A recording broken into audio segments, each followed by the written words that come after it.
오늘 함께 보실 하나님의 말씀은 출애굽기입니다. 출애굽기 14장 1절에서 14절 말씀입니다. 출애굽기 14장 1절에서 14절 말씀입니다. 출애굽기 14장 1절에서 14절 말씀입니다. 교독하시겠습니다. 제가 먼저 1절을 읽겠습니다.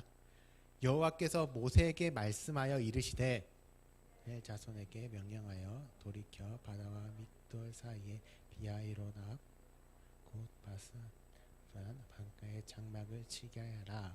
바로가 이스라엘 자손에 대하여 말하기를 그들이 그 땅에서 멀리 떠나 광야에 갇힌 바 되었다 하리라. 내가 바로의 마음을 완악하게 한즉 바로가 그들의 뒤를 따르니니 내가 그와 그의 온 군대로 말미암아 영광을 얻어 애굽 사람들이 나를 여호와인 줄 알게 하리라 하시매 우리가 그대로 행하니라. 그 백성이 도망한 사실이 애굽 왕에게 알려짐에 바로와 그의 신하들이 그 백성에 대하여 마음이 변하여 이르되 우리가 어찌 이같이 하여 이스라엘을 우리를 섬김에서 놓아 보냈는가 하고 바로가 곧 그의 백성을 갖추어 그의 백성을 데리고 갈새 선발한 병거 600대와 애굽의 모든 병거를 동원하니 지휘관들이 다 거느렸더라. 여호와께서 애굽 왕 바로의 마음을 완악하게 하셨으므로 그가 이스라엘 자손의 뒤를 따르니 이스라엘 자손이 담대히 나갔으니라. 애굽 사람들과 바로의 말들 병거들과 그 마병과 그 군대가 그들의 뒤를 따라 바알스본 맞은편 비하이롯 곁 해변 그들이 장막 친 데에 미치니라.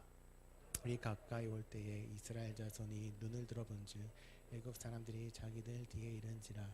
이스라엘 자손이 심히 두려워하여 여호와께 부르짖고 그들이 또 모세에게 이르되 애굽에 매장지가 없어서 당신이 우리를 이끌어내어 이 광야에서 죽게 하느냐?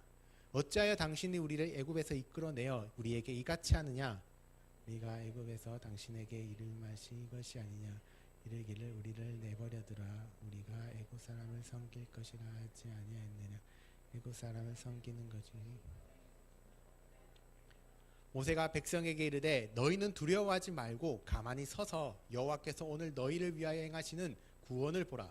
너희가 오늘 본 애굽 사람을 영원히 다시 보지 아니하리라. 여호와께서 너희를 위하여 싸우시리니 너희는 가만히 있을지니라. 아멘.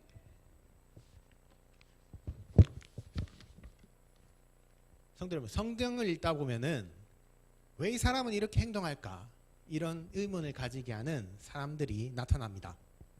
선악과를 따먹는 아담부터 그리고 도무지 순종하지 않는 이스라엘 백성들, 특히 바벨론으로 포로로 끌려갔다가 다시 돌아와서까지도 순종하지 않는 그들을 바라보면 도대체 왜 저럴까? 그런 생각을 가지게 합니다. 그런 사람 중 한 사람이 오늘 본문 출애굽기에 등장하는 애굽 왕 바로입니다. 하나님께서는 이스라엘 민족을 해방시키기 위해 모세를 이집트 왕 바로에게 보내십니다.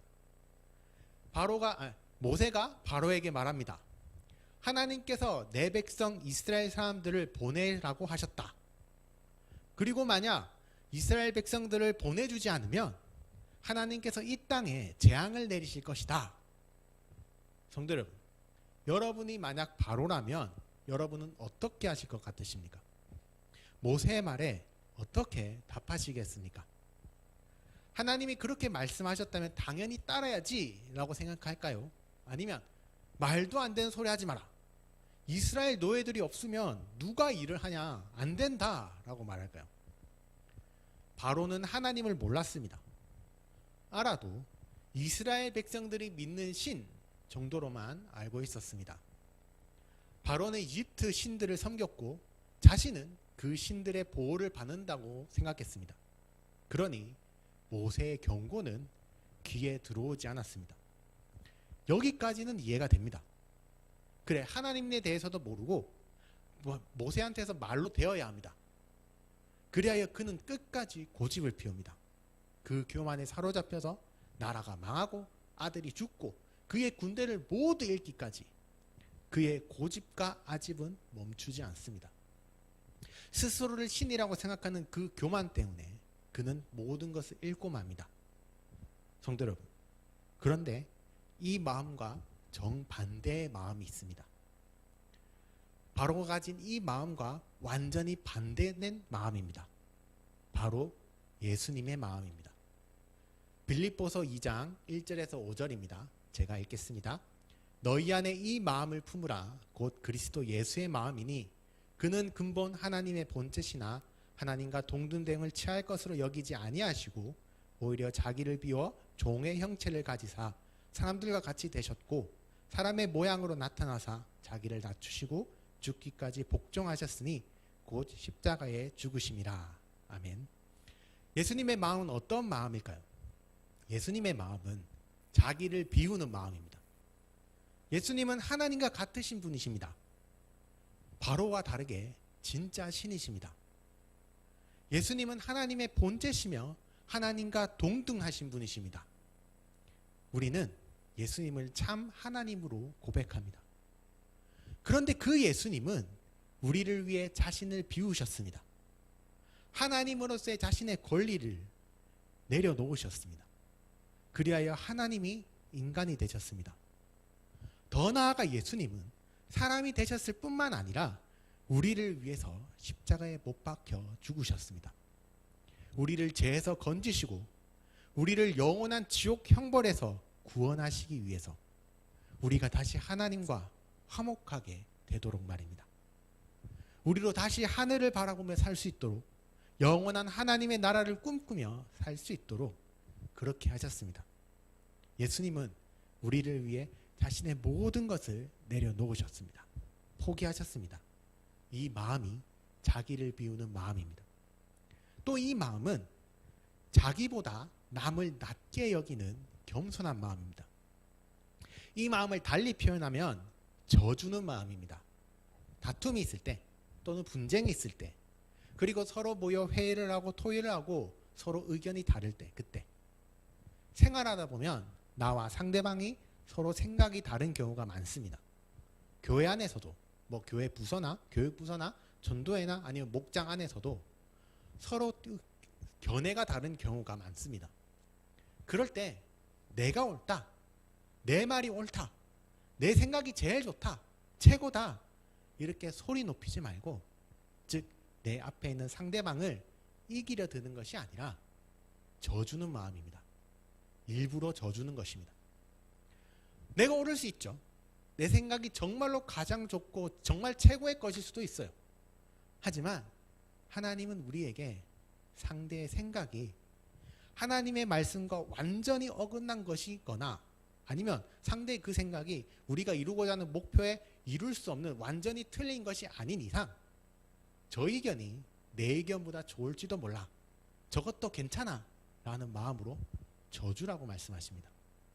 이런 거죠. 나는 김치찌개가 먹고 싶은데 친구가 짜장면을 먹고 싶어 하면 중국집도 괜찮지 하면서 거기서 뭐 짬뽕을 먹고요. 그렇게 내가 하고 싶은 것, 나의 생각과 주장을 끝까지 고집하는 것이 아니라 상대를 배려하고 상대를 세워주는 것, 그 마음이 예수님의 마음입니다. 하나님은 우리에게 이 마음을 가지라 말씀하십니다. 고집을 피우지 않는 것, 내가 틀리고 내가 잘못 알고 있을 수 있다는 걸 인정하는 것, 그곳에서 교만이 그치고 겸손이 시작됩니다. 성도 여러분, 항상 꼭 이겨야 할까요? 바로와 같이 꼭 내 말대로 나의 주장대로 되어야 할까요? 우리 모두 손해보더라도 평안하고 또 행복할 수 있었으면 좋겠습니다. 우리 성도님들이 이 겸손한 마음, 예수 그리스도의 마음을 품고 기꺼이 옆자리의 이웃을 위해 나의 권리를 포기하는 것, 나를 높이는 것이 아니라 다른 이를 높일 수 있는 삶, 그래서 하나님의 기쁨이 되고 하나님께 칭찬받는 우리 성도님들이 되길 소망합니다.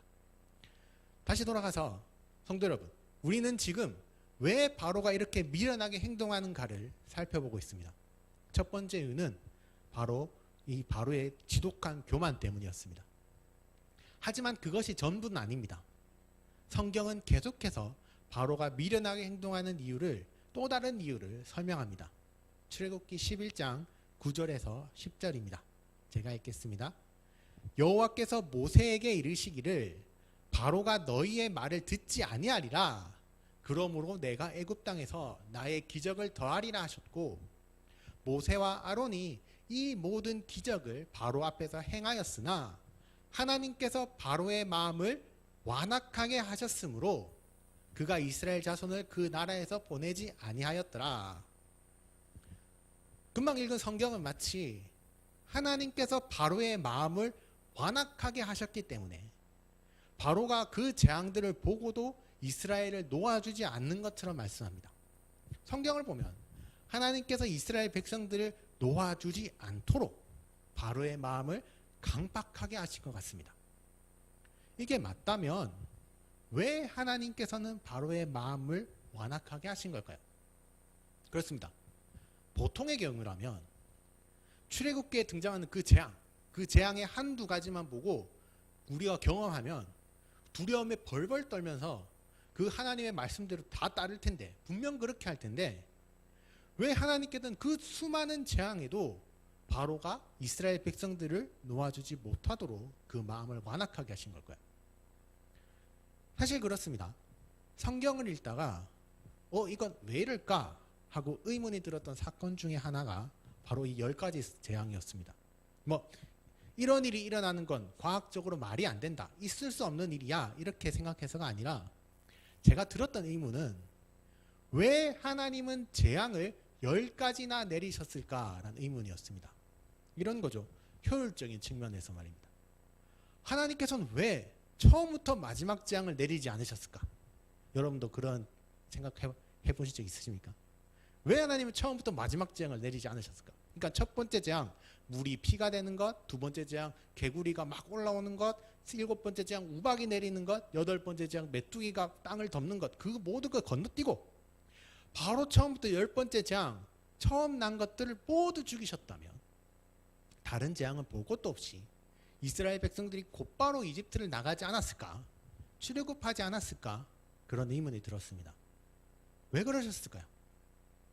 그것도 그럴 것이, 아무리 바로가 고집이 세다 하더라도, 아무리 완악하고 완고하다 하더라도 이 10번째 재앙을 겪으면 한 발 물러설 수밖에 없습니다. 왜냐하면 10번째 재앙, 처음 난 것들을 모두 죽이는 건 다른 재앙들보다 파괴력이 엄청나기 때문입니다. 나머지 재앙과는 엄청나게 차이가 납니다. 자고 일어났더니 첫째가 모두 죽어 있습니다. 만약 당시 애굽 사람들이 아이를 엄청 많이 낳아서 한 가정당 자녀가 평균적으로 10명이라고 한다면 자고 일어나니까 나라 전체 인구의 10분의 1이 죽었습니다. 실제로는 그보다 비율이 더 컸겠죠. 이런 재앙을 경험하면 엄청나게 큰 공포와 두려움 때문에 하나님의 말씀을 따를 수밖에 없습니다. 이번에도 안 따르면 다음에는 어떤 일이 일어날까? 이번엔 둘째들이 모두 죽을까? 아니면 지금껏 경고에 불과해서 이 경고를 무시했으니까 다음에는 아주 모두 다 죽여버리실까? 그래서 이런 의문이 들었습니다. 왜 하나님은 재앙을 10가지나 내리신 걸까? 성도 여러분, 성경을 보면 하나님께서는 마치 이 10가지 재앙 그 자체가 목적인 것처럼 하나하나 순서에 따라서 이집트가 그 재앙들을 모두 겪게 하십니다. 그리고 출애굽기 10장 1절과 2절에 그렇게 하신 이유를 말씀합니다. 제가 읽겠습니다.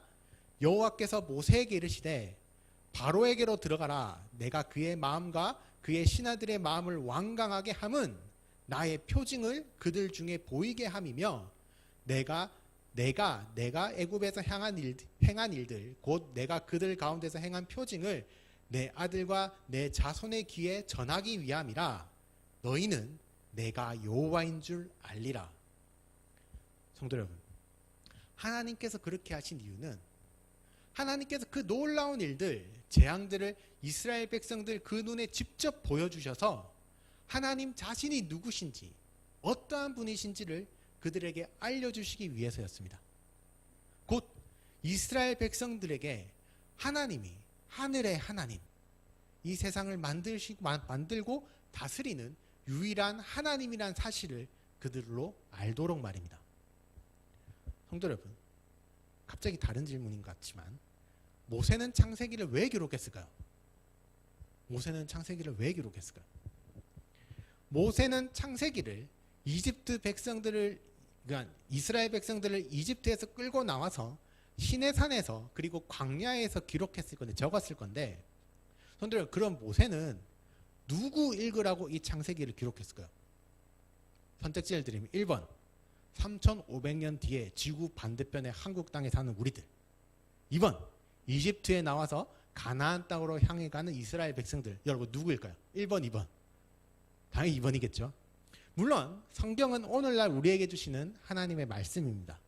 그런데 모세가 하나님께 영감을 받아서 이 책을 기록할 때에는 분명 이스라엘 백성들 읽으라고 썼을 겁니다. 그렇다면 무슨 의도로 창세기를 썼을까요? 무슨 목적으로 창세기를 기록했을까요? 신비롭고 놀라운 이야기니까 사람들이 읽고 재미있으라고 적은 걸까요? 마치 할아버지가 손자, 손녀에게 재미있는 옛날 이야기를 해주려고 그렇게 기록했던 걸까요? 아닐 겁니다. 그건 아닐 겁니다. 모세가 창세기를 쓴 이유는 이스라엘 백성들에게 그들을 구원하신 하나님이 어떠한 분이신지, 또 그들 자신들이 누구인지, 그들이 왜 하나님의 선택을 받았는지 알리기 위해서였습니다. 그 중에서 가장 중요한 이유는 역시 그들의 구원자이신 하나님이 누구신가를 알리는 것이었습니다. 그래서 창세기는 가장 먼저 하나님이 어떠한 분이신지를 선포합니다. 여호와 하나님이 누구신가? 하나님은 태초에 천지를 창조하신 분이시다. 저 하늘의 해와 달과 별을 만드신 분이시다. 하늘을 만드시고 바다를 만드시고 이 땅을 만드시고 이곳의 모든 생물들을 창조하신 분이시다. 그리고 우리 인간을 만드신 분이시다. 그리고 이어서 아브라함과 이삭과 야곱, 이 믿음의 족장들을 말하면서 이스라엘 백성들, 그들 자신이 누구인지를 이야기합니다.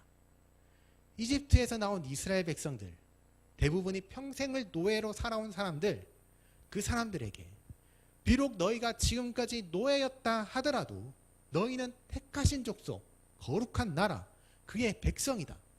모세는 이것을 그들에게 알리려고 창세기를 기록했습니다. 이 10가지 재앙도 마찬가지입니다. 여호와 하나님, 너희를 택하여 자기 백성 삼은 그 하나님이 어떠한 분이신지를 알게 하기 위해서 10가지 재앙 모두가 필요했습니다.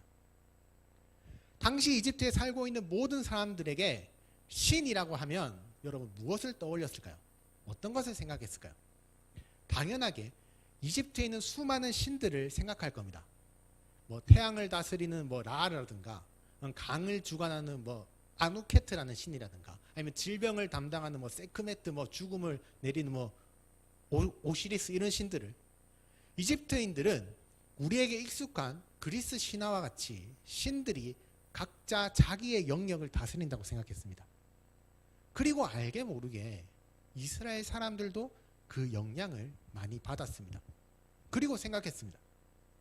이스라엘 사람들 자신들이 지금 이 고생을 하는 건, 자신들이 이집트에서 노예로 살아가는 건 하나님이 자신들을 잊어버리셨거나 잊으셨거나 아니면 떠나셨거나, 아니면 이집트의 신들이 여호와 하나님보다 강해서 그렇다고 말입니다. 우리의 하나님, 우리를 보호하시고 지키는 하나님보다 이집트의 신들이 강해서, 그렇기 때문에 하나님이 우리를 지켜주지 못했고 우리가 이집트 왕 그 바로의 손아귀에 잡혀 살아가는 거라고 생각했습니다. 하나님께서는 바로 그 생각을 깨트리기 위해서 10가지 재앙을 사용하십니다. 이 세상에 수많은 신들이 있고 신들은 각자의 영역과 지역을 다스린다. 그리고 이집트의 신들이 하나님보다 강하다. 이 생각을 뒤엎기 위해 그 놀라운 재앙들을 보여주십니다. 출애굽기 9장 29절입니다. 제가 읽겠습니다. 모세가 그에게 이르되 내가 성에서 나가서 곧 내 손을 여호와를 향하여 펴리니 그리하면 우레 소리가 그치고 우박이 다시 있지 아니할지라 세상이 여호와께 속한 줄을 왕이 알리이다. 하나님께서는 각각의 신이 다스리는 그 10가지 영역에 재앙을 내리심으로 이집트에 있는 모두에게 선포하십니다. 누가 강을 다스리는가? 내가 강을 피로 바꿀 것이다. 너희의 신들에게 물을 달라 빌어보아라. 누가 질병을 다스리는가? 내가 너희에게 독한 질병을 내릴 것이다. 너희 신들에게 고쳐달라 빌어보아라. 누가 태양을 다스리는가? 내가 태양을 숨길 것이다. 너희 신들에게 태양을 돌려달라 빌어보아라. 마지막으로 내가 이집트 온 땅에 죽음을 내릴 것이다. 너희의 생명을 빼앗을 것이다. 너희의 모든 신들에게 빌어보아라. 지켜달라. 보호해달라. 구원을 요청해보아라. 하나님께서는 근데 이와 비슷한 일을 북이스라엘에게도 행하셨습니다. 하나님께서는 아합 왕 때 엘리야를 통하여서 이 땅에 비를 내리지 않겠다 말씀하십니다. 그리고는 3년 6개월 동안 진짜 비를 내리지 않으셨죠. 성도 여러분, 왜 하필 비일까요? 대개의 경우에 여러분이 잘 알듯이 이스라엘이 하나님을 떠나서 우상을 섬기면 하나님은 이방 민족들을 사용하셔서 이스라엘을 괴롭게 하셨습니다. 그런데 왜 아합 왕 때는 그렇게 하지 않고 왜 비를 내리지 않았던 걸까요? 그 이유는 당시 아합과 이스라엘 백성들이 그렇게 열렬히 섬기던 신이 폭풍의 신 바알이었기 때문입니다. 바알이 바로 비를 주관하는 신이었기 때문입니다. 그래서 비입니다. 누가 비를 주관하는가? 누가 땅에 비를 내리게 하는가? 내가 하늘에서 비를 멈추겠다. 틀어 잠그겠다. 너희 신에게 빌어보아라. 비를 달라, 내려달라, 빌어보아라. 그래서 하나님은 이스라엘 역사상 바알 숭배가 가장 심각했던 아합 왕 때에 비를 내리지 않으셨습니다. 이사야 45장 6절입니다. 우리 다 같이 읽겠습니다. 이사야 45장 6절입니다. 같이 읽겠습니다. 해 뜨는 곳에서든지 지는 곳에서든지 나밖에 다른 이가 없는 줄을 알게 하리라. 나 여호와라. 다른 이가 없느니라. 아멘. 하나님은 이 모든 재앙으로 해 뜨는 곳에서 해 지는 곳까지 신은 오직 여호와 하나님 한 분밖에 없다는 사실을 애굽 온 땅에 알리십니다. 10가지 재앙은 이스라엘 백성들에게 직접 그들의 눈으로 이 땅을 다스리고 주관하시는 분은 여호와 하나님이시라는 그 사실을 확인시키고 알게 하는 것이었습니다. 그들로 신은 오직 여호와 하나님 한 분밖에 없음을 믿고 또 알도록 말입니다. 성도 여러분, 만약에 또 꼬아서 죄송한데 만약에 다른 재앙 없이 하나님께서 바로 10번째 재앙을 바로 내리셨다면 어떻게 되었을까요? 정말로 하나님께서 다른 재앙 없이 10번째 재앙을 바로 곧장 내리셨다면 어떻게 되었을까요? 아마도 이스라엘의 장자들도 이집트의 장자들과 같이 다 죽었을 겁니다. 이스라엘 백성들이 하나님의 말씀대로 어린 양의 피를 문설주와 그 임방에 바르지 않아서 말입니다. 출애굽기 6장 9절을 보면 처음 모세를 대하는 이스라엘 백성들의 태도를 볼 수 있습니다. 제가 읽겠습니다. 모세가 이와 같이 이스라엘 자손에게 전하나 그들이 마음의 상함과 가혹한 노역으로 말미암아 모세의 말을 듣지 아니하였더라. 이집트의 재앙을 내리기 전에 하나님께서 모세를 보내셔서 이스라엘 백성들에게 나 여호와가 너희를 이집트에서 이끌어내겠다. 너희를 너희 조상들에게 주기로 약속한 그 땅으로 보내겠다. 인도하겠다. 말씀하셨을 때 이스라엘 백성들은요. 가혹한 노역으로 희망을 잃고 또 마음이 상한 그 이스라엘 백성들은 그 절망한 이스라엘 백성들은 그 말씀을 귀담아 듣지 않았습니다. 그런 일이 일어날 것이라 기대하지 않았습니다. 그렇기 때문에 만약 하나님께서 10번째 재앙을 바로 내리셨다면 그래서 모세가 하나님께서 이집트 땅 처음 딴 것 모두 치실 것이다. 그러니 이를 피하려면 어린 양을 잡아서 그 피를 문설주와 임방에 발라야 한다. 이 말을 이스라엘 백성들에게 아무리 크게 외친다 하더라도 그들은 따르지 않았을 겁니다. 하지만 지금까지 하나님께서 행하신 그 놀라운 일들, 재앙을 본 이스라엘 백성들은 10번째 재앙 앞에서 모세의 말에 순종합니다. 모세를 통한 하나님의 말씀대로 모두가 이스라엘 백성들 모두가 어린 양을 잡아서 문설주와 임방에 바릅니다. 왜냐하면 이제 하나님이 어떤 분인가를 그들이 알기 때문입니다. 능히 그 일을 행하실 분이라는 사실을 그들이 알고 있기 때문입니다. 성도 여러분, 그런데 여기서 문제가 있습니다. 이제 본론입니다. 무슨 문제냐? 지금까지 그런 이유에서라면 10가지 재앙으로 충분한 것 같은데 이스라엘 백성들이 하나님이 어떠한 분이신지 이제 다 깨달았을 것 같은데 그럼 오늘 함께 읽은 본문 홍해 사건은 도대체 왜 있냐 하는 것입니다. 바로의 마음이 갑자기 변합니다. 이스라엘 사람들이 이집트를 떠나 홍해 바다 앞에 장막을 쳤다는 소식, 그 소식을 들은 바로는 마음을 바꾸어서 이스라엘을 뒤쫓습니다. 성품 자체가 교만하여서 하늘 높은 줄 모르는 사람이기 때문에 그 마음을 바꾸어 버립니다. 다시 잡아야겠다. 내가 성급하게 결정했다. 이집트에는 이스라엘 민족이 있어야 한다. 이집트를 다시 위대한 나라로 세우려면 그들의 노동력이 필요하다. 그래서 군대를 이끌고 이스라엘 잡으러 갑니다.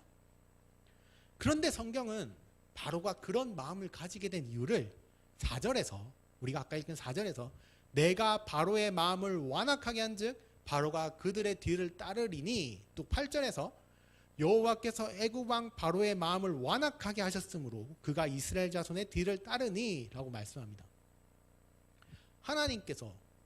성경은 하나님께서 다시 바로의 마음을 완악하고 완고하게 하셨기 때문이라고 말씀합니다. 하나님께서 바로를 강팍하게 하셨다고 합니다. 왜 그러셨을까요? 더 무엇을 나타내 보이시려고 그렇게 하셨던 걸까요? 성도 여러분, 아직 한 명의 신이 남아있었기 때문입니다. 그 신이 다가오자 이스라엘 백성들은 두려움에 떨며 모세를 향해 소리칩니다. 애굽에 매장지가 없어서 우리를 이끌어내서 이 광야에서 죽게 하느냐. 그 신이 그들에게 다가오자 이 세상에 신은 오직 하나님 한 분밖에 없다는 그 사실도 잊어버리고 공포에 사로잡혀서 온 이스라엘이 요동칩니다. 그 신이 누구입니까? 바로입니다. 이집트 왕 바로입니다. 살아있는 신, 이집트의 주권자입니다. 이집트의 모든 것을 소유한 자, 칼과 병거와 큰 군대를 가진 자. 그는 이스라엘의 백성들의 생명을 그 누구보다 쉽게 뺏을 수 있습니다. 신들에게 빌 필요도 없고 어떤 주술적인 행위도 할 필요가 없습니다. 그의 명령 한마디면 이스라엘 백성들은 몰살당합니다. 모두 죽습니다. 그의 명령에 갓 태어난 이스라엘 남자, 그 남자아이들이 모두 죽었습니다. 그의 말 한마디에 이스라엘 백성들은 모두 노예가 되었습니다.